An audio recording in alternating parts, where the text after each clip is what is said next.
you very much, everyone, again for joining us. Welcome to Walkthroughs, a further look. Walkthroughs is our series of online events that meant as a response to the crazy times we're living in which is basically impossible for us to organize proper exhibitions showing the art properly. It couldn't be. You can watch the previous walkthroughs on our Facebook page or on YouTube, as well as like following and stay up to date with us through our social media channels, our Facebook ID Synthesis VR, and you might follow us on Instagram at synthesis.gallery. I couldn't be more honored today to have next to me two amazing artists, LaJuné McMillian and Marguerite Hemmings. I would like to briefly introduce both. LaJuné is a new media artist, maker, and creative technology based in New York. McMillian is dedicated to making art abstracted from their personal experiences. They have created pieces that integrate performance, virtual reality, and physical computing to question our current use of technology and forms of communication.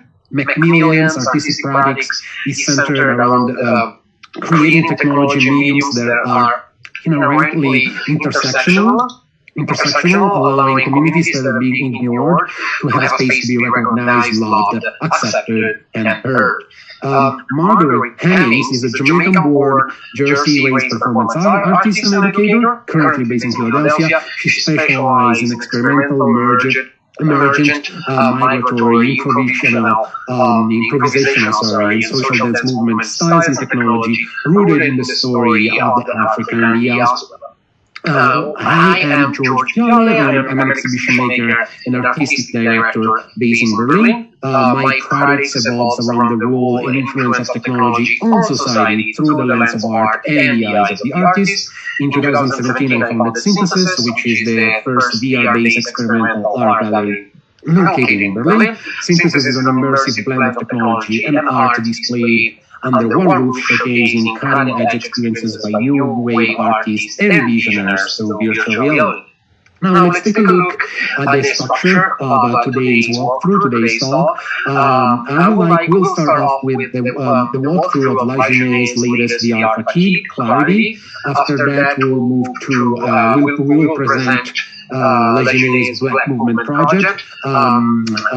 They will share a quick presentation about the work, and we will watch two videos of the piece. And also, I'm actually really looking forward to a surprise, to something that is a little bit of a surprise for the regular people that watch us. So LaJuné will show us how she moved in the Black Movement project, how she moved from the performance side to virtual reality through the use of motion capture movements in Unreal Engine, and so she will wear like this special equipment showing really in real time how these movements are captured and then are translated in virtual reality.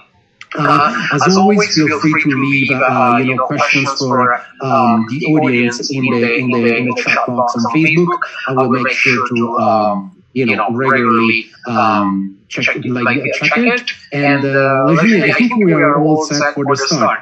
So I would like, as I said, we'll start with Clarity. I would like, before we watch the video, why don't you give us a few words about the piece, how you come up with the piece, and just a quick introduction. Sure. So yeah, hi, I'm LaJuné, and this video is from my piece Clarity. And essentially, Clarity is about going through different stages of healing. And when I first started the piece, I started it actually with another character that was a representation of my younger self, sort of having these connections with my higher self, as well as sort of like other spiritual beings that I've come into connection with in my own life journey. So here is actually just a piece from the higher self, and basically I got all of these motions by turning off the gravity in Unreal Engine. And by doing that, I was able to sort of simulate these pretty like ethereal like movements from this character. And before we start, before I put on the sounds, I just sort of want to talk a little bit about sort of the current space of where the piece is and where I'm trying to take it. So essentially, the movements here from the body I created in a program called Fuse. And I was really interested in how to create Black avatars and what it means to sort of like create these avatars in a way that is authentic. However, with Fuse, basically it was really difficult to create that character. So you'll see that the character that I used has a lot of Eurocentric features. So I'm just going to play it now.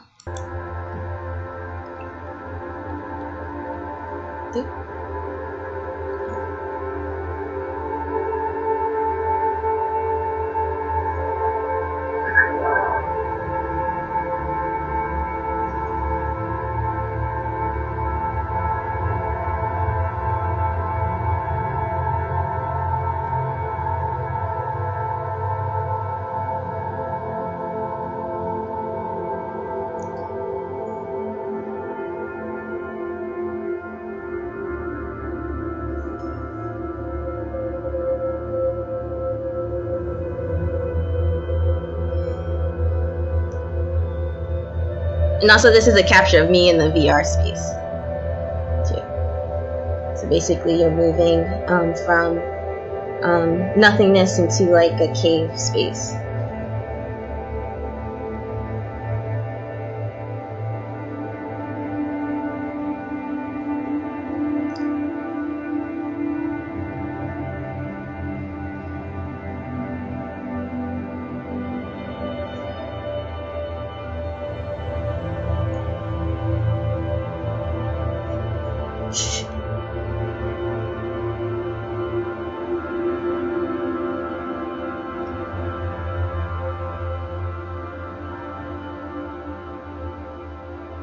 So yeah, I'll turn off the sound now. So yeah, so that's pretty much like the beginning portion. Like once you get into the cave is when you would like basically come in contact with the child, and then the story would like unveil, because it would be this sort of like communication with the child and the higher self. So yeah, I guess now like me and Marguerite can talk a little bit about it. Yeah. Yeah, I'm still taking this in. Like, sorry, I mute myself. Yes, absolutely. That's very good. Yeah.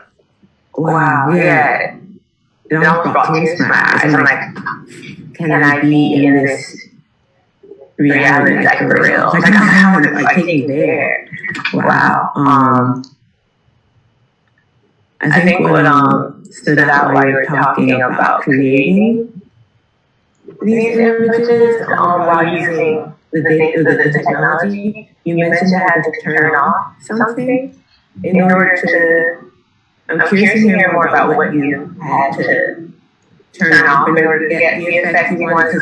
Just to let you know, like my response to this immediately is like I feel at home in a way that I often don't feel like walking around in this world. So I'm curious how you're using the technology to make the world that you kind of have an inner knowing of, and how that can, what kind of strategies does that give you in walking through this world? Because I'm kind of like, what do I need to turn off in this world so that I can like more, like, I'm curious about how you use technology to create this world, what you had to do to alter it, the technology, to fit your body, to fit your spirituality to it. Yeah. Yeah, so I think when I first started the piece, I was really trying to try to focus on like where is it that I go like in my mind or like in my imagination when I'm feeling sort of when I'm dissociating, I guess, for like a lack of a better term, like when I am like when I grew up, as I've grown up, I've realized that I have this sort of like really deep relationship with dissociation and sort of like disconnecting from the real world. And what really interested me with virtual reality was that I could sort of begin to like rebuild those spaces like in my mind, like the spaces where I would go to in my imagination out in like a digital space. And that those worlds that I was creating there didn't necessarily have to abide by the rules of like our current world. And so basically what I was really interested with doing with the animations, basically I turned for this character, I turned off the gravity. So like there's no gravity, like it like basically I could simulate like a space like with no gravity. So and I put this character in that space and basically like created these like different floating type simulations from that. And that really interested me because I realized that like, you know, if I have a higher self, you know, I don't really think that higher self, or if I'm like visualizing that higher self, I'm not sure like that being would be moving in the same ways that we do, but that they would be moving in different, more complex ways. So what does it mean to sort of like visualize that? I was really interested in like showing, and then I was also really interested in trying to find ways when I first started the piece of having that character like communicate to you like without words, without like basically like sharing like a different and new form of communicating without like our already learned knowledge of movement. So yeah. It feels very, very decolonizing for me, very spiritual, and healing. When you're talking about dissociation, like I'm thinking of just that as a common trauma response. And I'm just thinking of this in conjunction to like the healing of specific Black bodies, and like me putting this on as a part of like a healing experience too feels very it feels very important to me, especially in relation to digital space. Like to think of digital space as healing is something kind of very like juicy and miraculous. It feels very, very, very juicy. Could you talk a little bit more about the connection, how using technology in conjunction with your healing journey? So basically, like, I think everything that we're going to be talking about today is sort of that in itself. I realized that, like, this is my first, like, VR piece that I've ever made, and I was pretty much just, like, all the way, I feel like when I made this, I was just, like, all the way, and I'm still working on it, but I feel like I was, like, all the way sort of, like, in this other land, and afterwards, I realized, okay, well, how can I sort of begin to build the bridge to, like, actually getting there? And I think that, like, instead of just cutting off, like, my entire world here, like, how can I sort of, like, understand the world around me in new and also really expansive ways? Like, I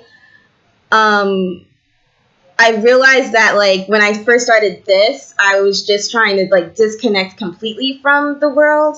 And now I feel like with my newer works, I'm trying to, like, bridge that connection. I think that's a better way to sort of, and like with, in terms of healing, I've always felt that it was either or. I'm either unhealed or I'm healed.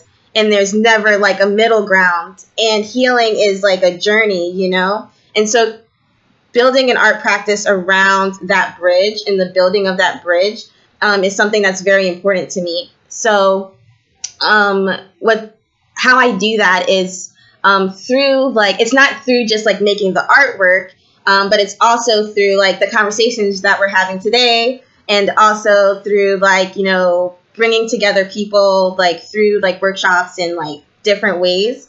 And then from there, having the art sort of like manifest itself over time. So it takes a while to like, I guess, build it all out. Yeah.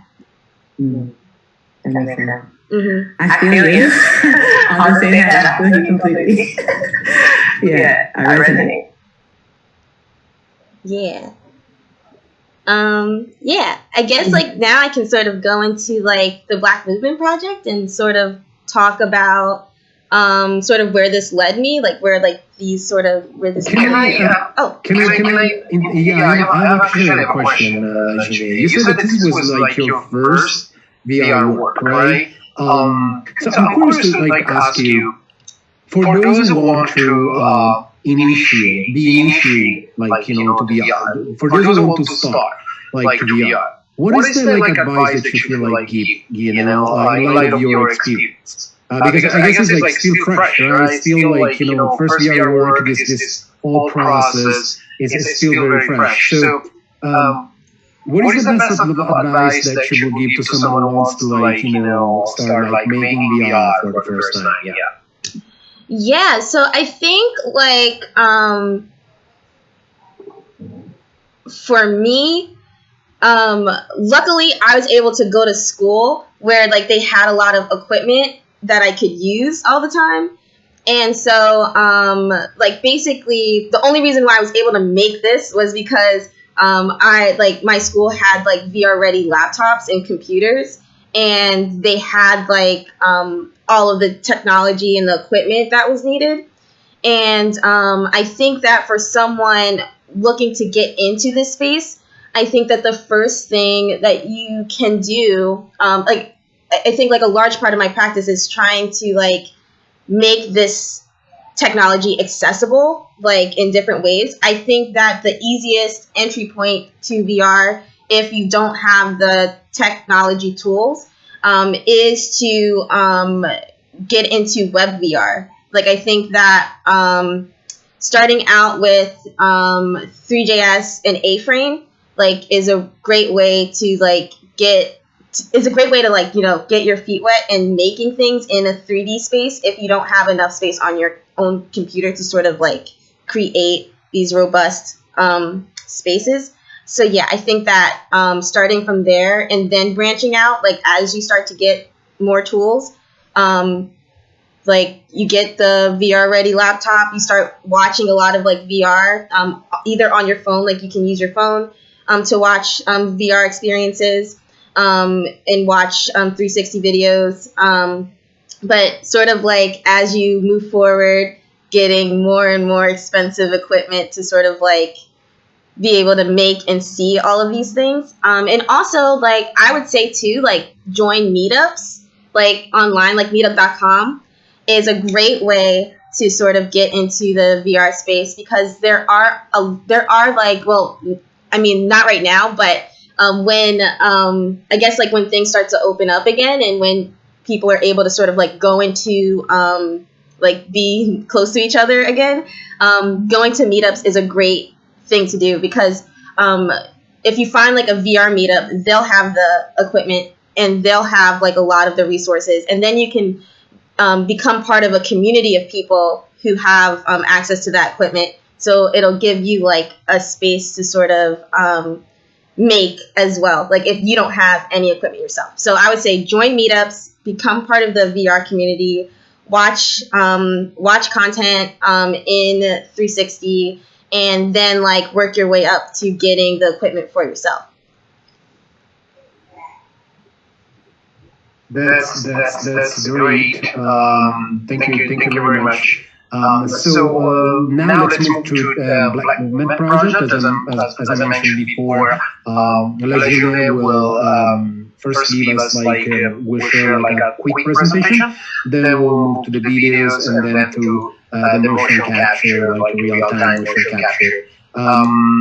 Let's see the presentation, LaJuné. Great.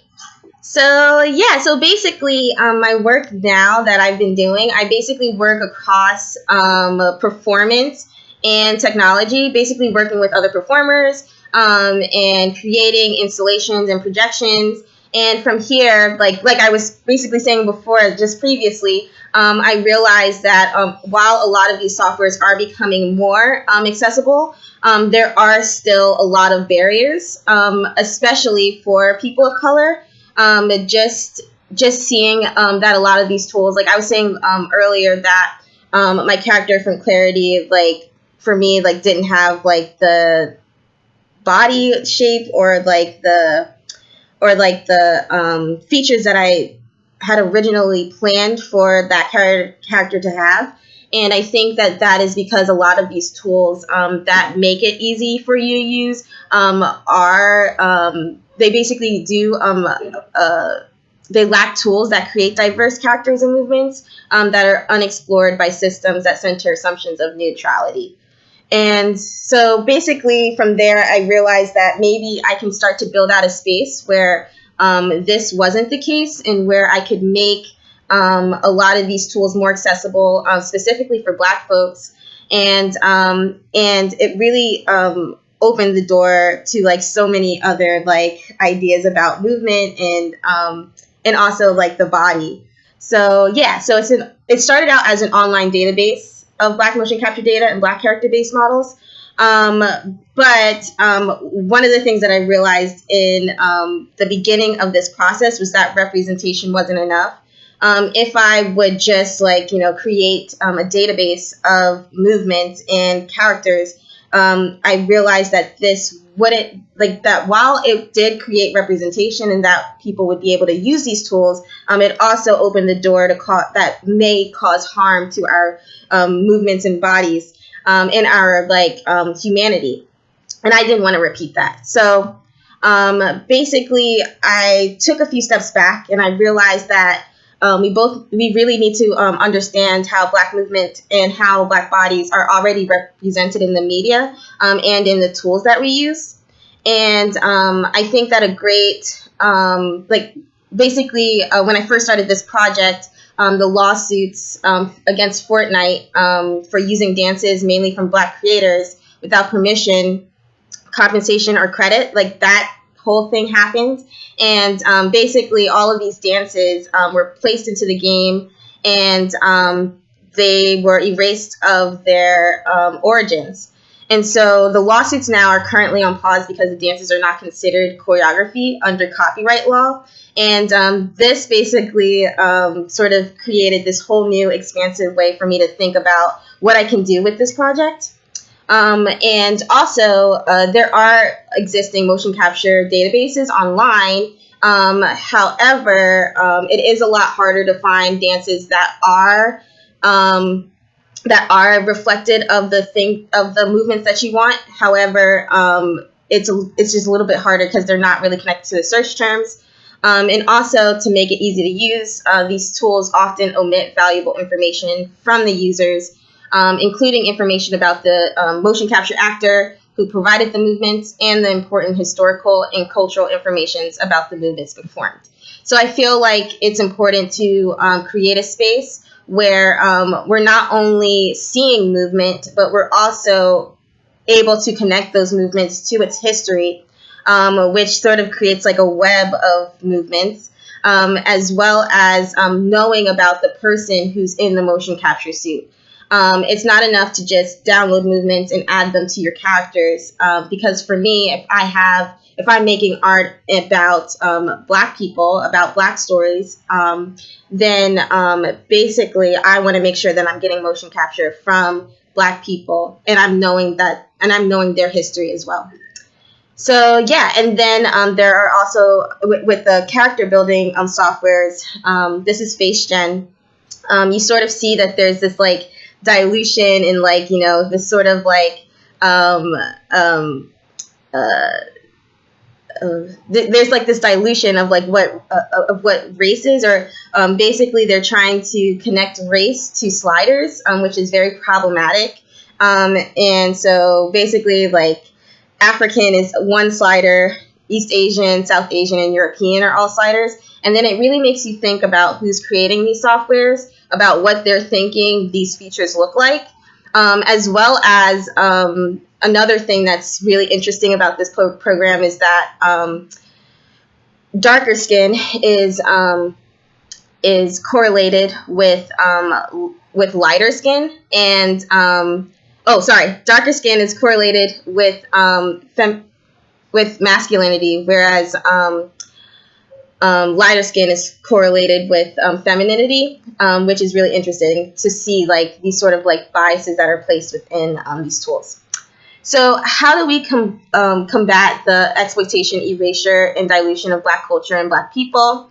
And what do cultural reparations look like? How do we begin to hold these platforms accountable, as well as, really make sure that the communities that are like getting their culture stolen from them, that they're fully compensated, for lack of a better term, for everything that they've given to the world. And yeah, Black movement does not only represent our individual experiences, but it also represents our collective memory, transcending space, time, and white supremacist social structures. It allows us to connect to each other and our ancestors, our deeper selves, and gives us space to communicate to our future. Black movement is a technology holding the stories of our existence across the diaspora. And our bodies and movements are more than data points and avatars. They hold our humanity, and it's time for digital spaces and tools to reflect that, and for all of the spaces that we enter to reflect that. And yeah, so what does it mean to ethically digitize this movement, and how do we protect this data? And so that's when this project transformed into a library that basically integrates performances, extended reality experiences, workshops, conversations, and tool making to basically research how and why we move. And yeah, basically the workshop is for people of color to show technology's relationship to race, gender, and culture. And then this is actually what I'm going to show today. There's basically a live performance piece as well. And it's the first one features Nala Duma and Ronaldo Maurice. And it's basically documentaries of their relationships with Black movement, as well as me sort of creating these visual experiences from that. So I'm going to change my screen over to the first one, which is of Ronaldo. So turn it off.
Okay, and now I'm gonna share the one from Nala.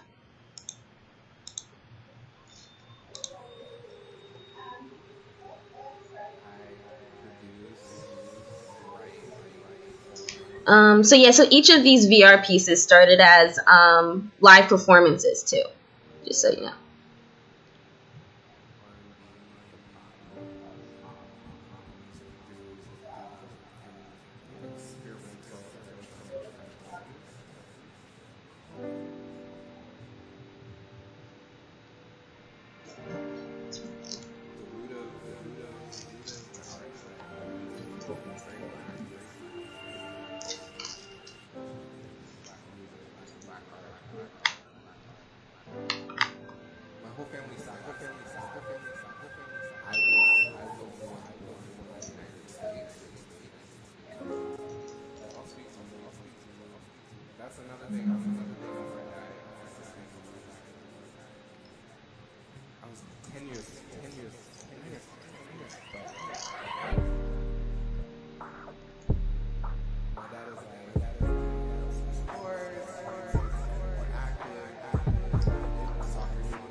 Yeah, and so that's the, sorry.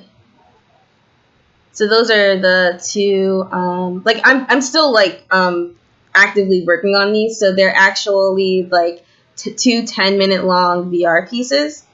And yeah, that's pretty much where I am now with these narratives though. I'm really excited to continue working on these, and hopefully me and Marguerite can make one too. So yeah. Yes, please. Yes, please. I'm ready. This makes me think of Sandra, the musician mastermind that works very intergalactically. Also making me think of Catherine Dunham's work, the choreographer who worked diasporically. And I'm thinking, well, you're already working intergalactically, very visibly. I'm curious how you are inside of the diaspora. How are you inside of the process, I guess, like working with different parts of the diaspora? Like, are folks from the Caribbean or from the continent, different parts of the U.S.? Yeah, I'm curious about that. Yeah, I think that right now, just because like I'm like I'm in New York. I'm not in New York right now. I'm in Maryland, but my art practice is based in New York. So I was just reaching out to New York-based artists, and they didn't necessarily have to be from New York. Like Ronaldo's from Gary, Indiana, and so you can sort of hear it like in the soundtracks, like where they're from and like where their family's from, and sort of like how like, so in the questions that I ask the dancers, it's basically like, where are you from? Like, where did you start moving? And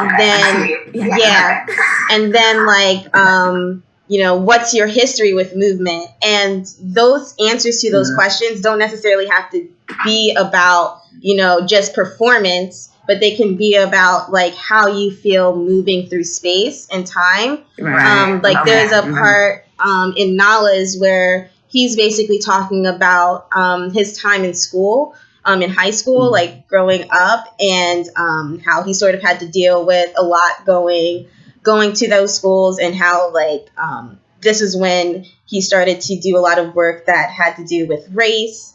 And so like he's talking about that, and I just was interested in sort of pretty much calling these like movement portraits, and I think it's like a portrait in a way where I'm like creating portraits of these of people that I am meeting and learning about, and through like listening over and over to their stories in the soundscapes, I'm creating like more and more like robust visuals like that sort of surrounds that. I think in asking those questions, it sort of does connect it to the diaspora, because we have so many stories. For sure. Yeah, like we have, and for me also, what really draws me to these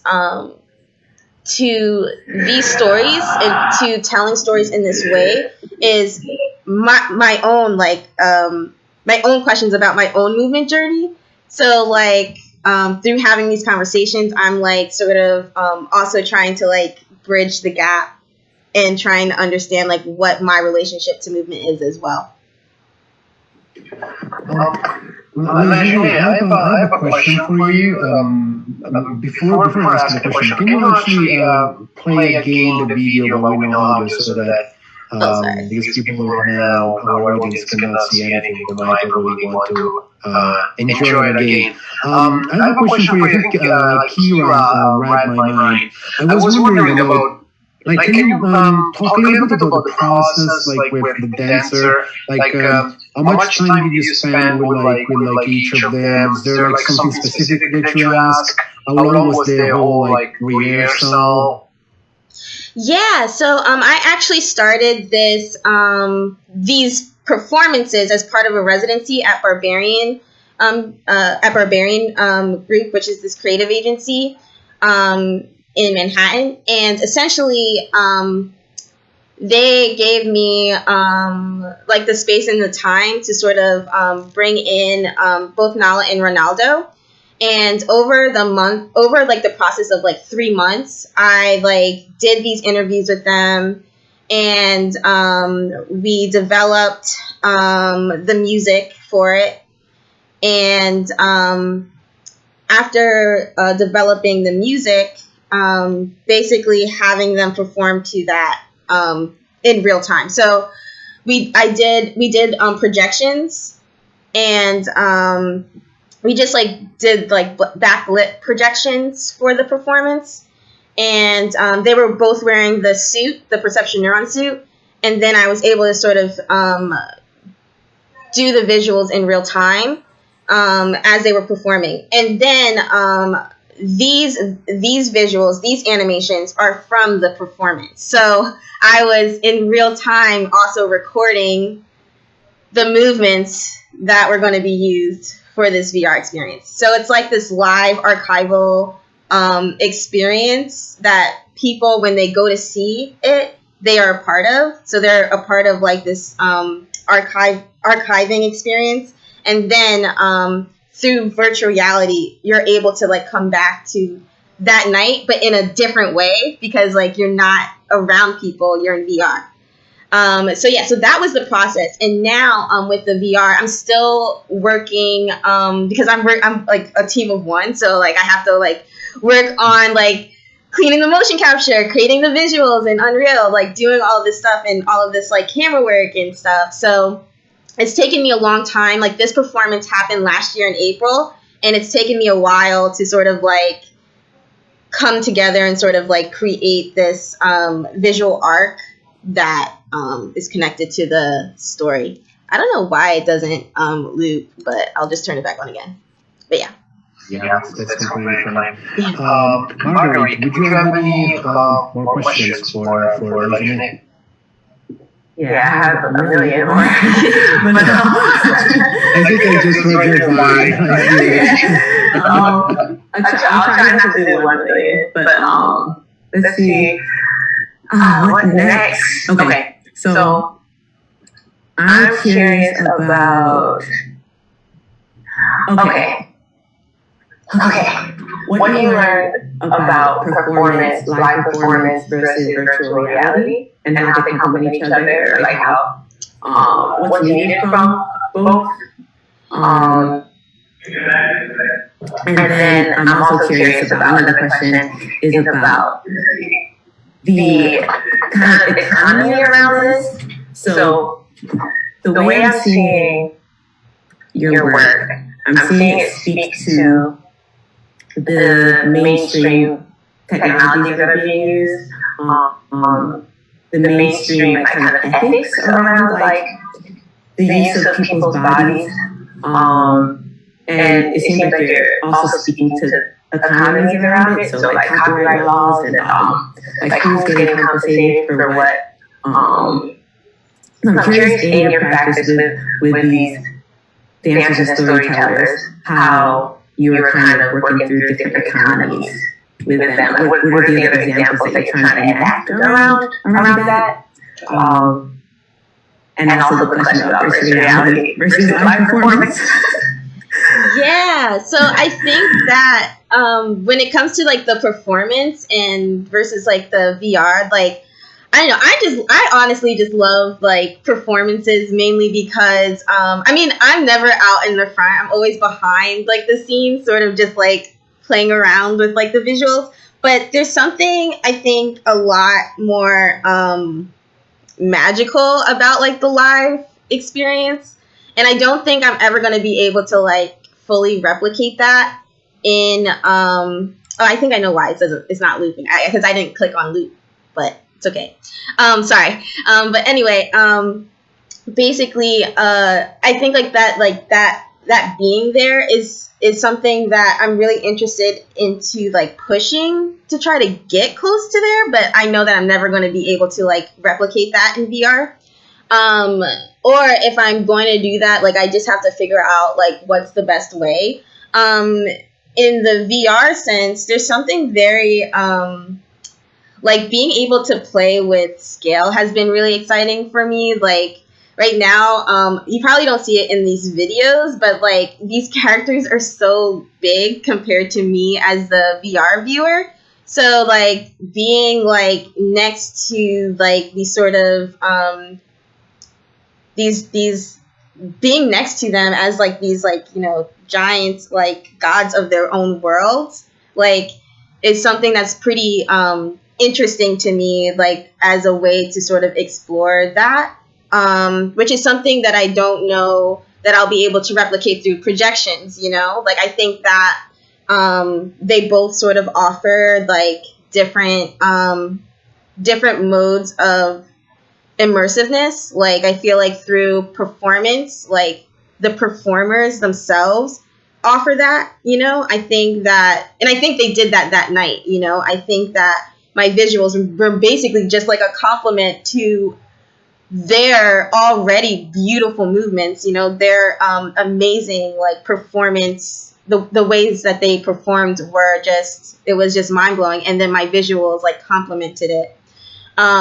Whereas now, I am tasked with like telling a different story, like in the VR space, which is like a recording of what happened that night. So, sort of, it's sort of a recording from what happened that night. So yeah, I think that, that as well. So, to the other question with, speaking to like what it means,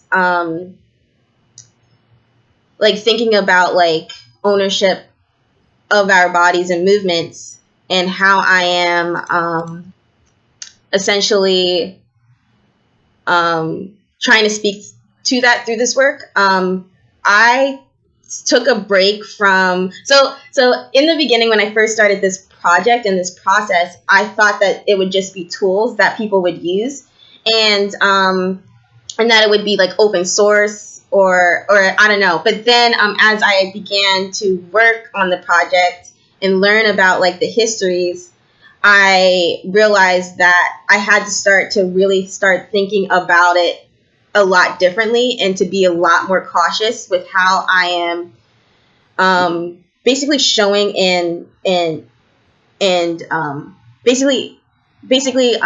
I became more interested in how to protect these movements more than anything.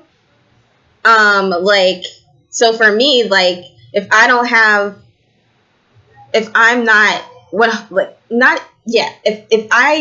know if I can like protect these movements, then I don't necessarily feel comfortable like just sharing it out, because I don't want their movements to be like used in ways that like are first of all just like not right. So like, what does that sort of look like?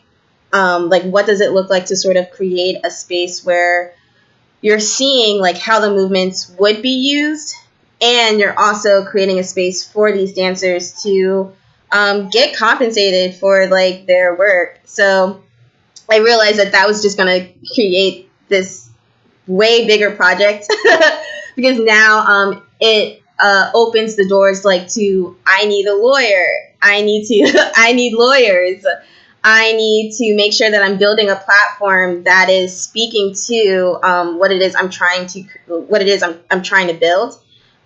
So what does it mean to get these dancers and to get these performers paid? And I think like even on an a wider lens, like it's sort of speaking to like this history of people just exploiting us. Like, you know, like this is not new to technology. It's not new to like the technical space. It's not even new to like our everyday lives, you know, like our movements, our bodies, our culture, our humanity is always being exploited. And so what does it mean to sort of like, what is the process of undoing that? And what is the process of receiving those reparations for all those years, like when that wasn't happening, and like so how do we get those reparations, and how do we make sure that this doesn't happen ever again? So I think that's like those are like some major questions for me that are driving the work outside of the performance. But I feel that watching your work and hearing you talk about it, it's like this antidote for medicine to kind of some of the original uses for surveillance and technologies around surveilling black movements. But like seeing your work, it feels like an antidote. It feels like it's studying and watching, but it's to liberate and to like expand. It's not to incarcerate, which is very, very thankful for your work around that. Very thankful. Thanks. And I'm excited to work together. Yeah, I'm so excited too. Like, I'm excited to see what we will come up with, because we are not physically together. How can we sort of go through this process of telling these stories? Yeah, I'm excited. Yeah. Yeah. Okay. So, one question that Faith is asking from the audience, can you talk about the tension between representation, recording, Black movement versus abstraction in the final product? The abstraction in the videos? Yes. Yeah, so I think that, I guess it's like the VR, the final process, it's the VR. Yeah. So, hold on, can you repeat that one more time? Sorry. Yeah, sure. No problem. So she asked, can you talk about the tension between the representation, so recording Black movement, versus abstraction in the final product? Yeah. So, I think, in terms of representation, I think that, and also, I guess for me, there is, I do have this sort of, question around, representation, who is it being represented to and why? And, I think that that's something that, I'm sort of, trying to think about as I'm working on this. I think that, I feel there is a part where there needs to be a lot of representation of these histories. There needs to be a recording, there needs to be representation, there needs to be a record somewhere. But on the flip side of that, I also feel that when you have because I feel like Black humanity, Black people are we're very vulnerable, and it means that currently whether or not we are seen is something that is often not. It's sometimes I'll say sometimes. It's sometimes something that's not in our control. So, in terms of surveillance, that's basically saying that, we're going to be seen whenever, this higher, body sees us, And for me, with abstraction, us having agency and us being able to connect to the ways in which we are in control of when we're seen, how we're seen, and when we aren't seen, and what information we decide to give. And what information, and when we decide to give that information. I think that that's something that I'm trying to sort of get a handle on.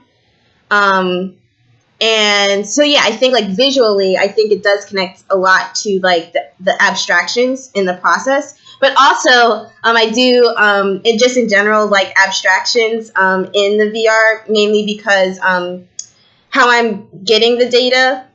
Sometimes everything isn't processed correctly, so I do use abstractions to sort of show the spaces that aren't necessarily high fidelity or high resolution, to show those movements in ways that it sort of works outside of it needing to be perfect or perfectly seen. Yeah.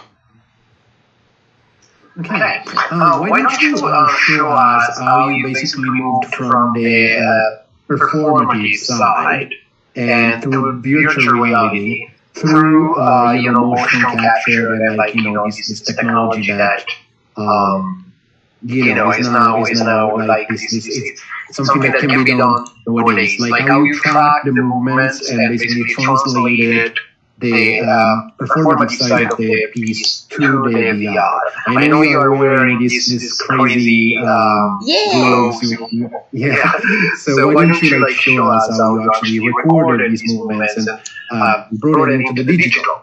Definitely. So yeah, I am wearing the perception neuron, and I'm just going to show you really quickly how I connected to there. If my suit works, it stopped working. I think it got mad at me. Well, I can actually just show you. Hold on. Let's go with that. As LaJuné gets ready, I would like to remind everyone that after we will at the end of the session, which is actually approaching very soon, we will get open the floor to questions and from the audience. So if you have some questions for the panelists, let us know. Drop it in the comment box on Facebook. Great. Now.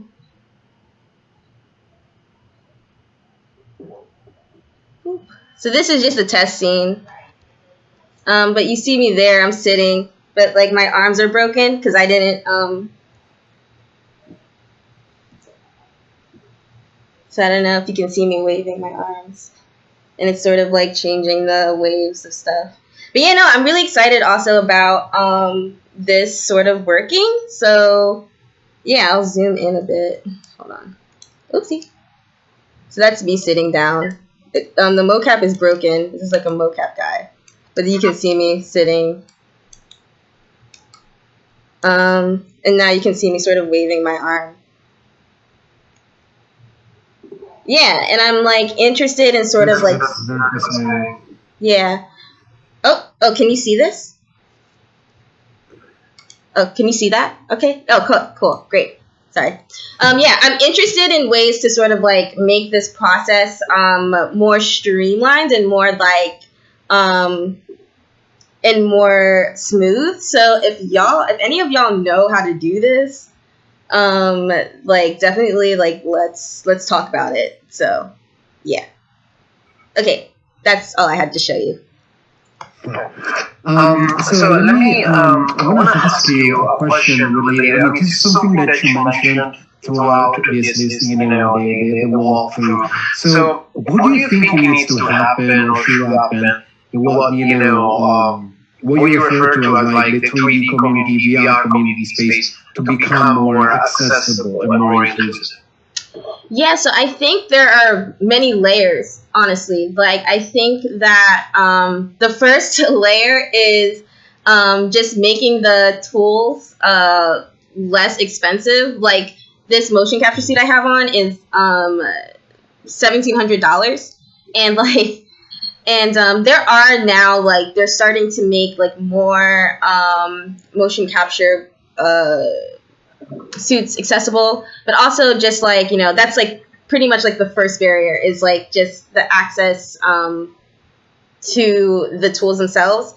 And then from there, I think the second layer would be like once you find that access to those tools, it's this process of diving deep, not only into how to use those tools, but also into the makeup of those tools. So like I was showing you before with the face gen, like being like, okay, like I'm using this tool, but this tool is clearly like biased, and when we can see like those sort of hiccups like in those tools, it sort of allows you to, and it sort of opens doors to sort of think about, well, maybe like what would a tool look like for character building software without these problematic without these sort of like problematic pieces to it. You know, like it opens the doors to like asking questions about like what these tools would look like if they were like decolonized, you know? And so I think that first it's like seeing those tools, diving deep into those tools and still using them, but understanding them not only from like a usability level, but like on the other end. And then I think like from there, it's really just about creating communities, like building communities and building communities that are aware of this, that are interested in this work. Specifically, I think that, you know, right now, like there are a lot of 3D communities and VR communities, but I feel like it's mainly right now it's just about making in the space and not which is great. Like I'm a part of a lot of those communities and I love them. But I also feel like there needs to be more VR communities that are talking about like not only the VR and the 3D itself, but also like this like social aspect as well, and this accessible aspect as well. So I think it's building those communities, questioning and diving into these tools, and then thinking about like how to make the tools themselves like accessible in the first place by monetarily. Mm-hmm. Wade is asking a question I also feel strongly. He's asking, how can white curators, exhibition makers be better allies for Black movement work? I think that I guess like just there are three things. I think I think that the first thing would be just like, so right now I'm doing a lot of like research and work and I'm reading a lot, and I think that that's like just very important, like on all ends. I think that supporting Black artists and Black performers and Black performance artists is really important. Like I'll give an example. Like last week I got a grant that I didn't even know I applied for, and I was just like, wow, like what if more like people and more art institutions just like paid Black people, like that'd be great. So I feel like that is like a really fantastic way. Like I think a lot of us are we're just trying to like continue making our work, and if there are any resources to funding like that so that we can continue this work, like that is something that is really important for us. And other than that, I think that like researching and continuing to learn more about just Black movement in general. Like for me right now in my which is why I'm really excited to work with Marguerite. Like I feel like my knowledge on Black movement is very here, but I'm trying to expand it outwards. And Black movement in general, like people spend their whole lives like learning about this and diving into this and embodying this work. And for me, I feel like I'm trying to bridge this connection between like movement and technology in a way. So it's going to be a lot more difficult for me to sort of like learn everything. I don't think I'm going to be able to learn everything. But like I think just I think like that's pretty much what y'all can do. Just like keep learning and fully supporting Black artists. Marguerite, what is it? And can I add one thing too? Yeah. I think also in learning like more about Black movement and the lineages inside the Black movement. I would also say specifically practicing learning an anti-racist model, anti-white supremacist model just inside of whatever institution or facilities there are. Decolonial models, because I feel like speaking from just a Black artist perspective is sharing work feels much more supported when the institution has a model of anti-racism and a model of anti-white supremacy and like decolonizing methods inside of the practice. I think this is really important, and it's really I really like what you both said. I want to ask you something that made me think. I think a couple of weeks ago, Clara Hamfo said something very powerful about visibility. I'm quoting her. She said, "We black people get the feeling that people want our culture, but they don't want us." So, what are your thoughts on this? Because when it comes to like representation, when it comes to like accessibility, when it comes to all of these things, it's just the nature of the problem is still there. That's why we need to make a serious effort in doing exactly what you suggested. So, what do you think about what she said, what Clara said? Well, I guess like for me, it's pretty much like right there represented in the Fortnite example. Like, basically how, Black culture, like how our cultures, how, everything, all of the work that we put,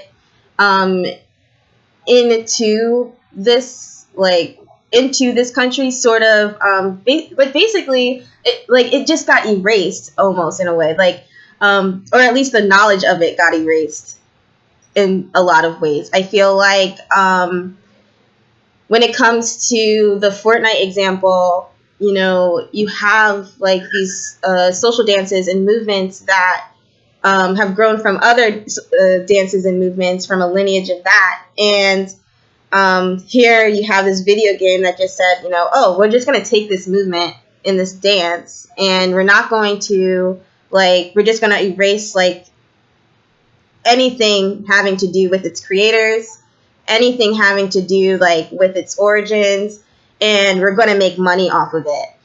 And this is something that happens, like, all of the time, It's not just with, like, movements. It's with, like, so many other things, too, Things are taken out of, like, context, taken without any, like, without even asking, and then they're remolded in a way that people can capitalize off of. And so how do you combat that? Like, how do you sort of say, like, you can't do this anymore? Like, enough is enough, Because I know I'm tired of that. I'm tired of seeing that. So, yeah. How about you, Marguerite?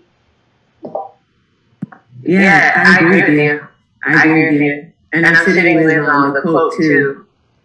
I think at this point, as an artist, I'm like kind of a little bit beyond like being accepted or wanted.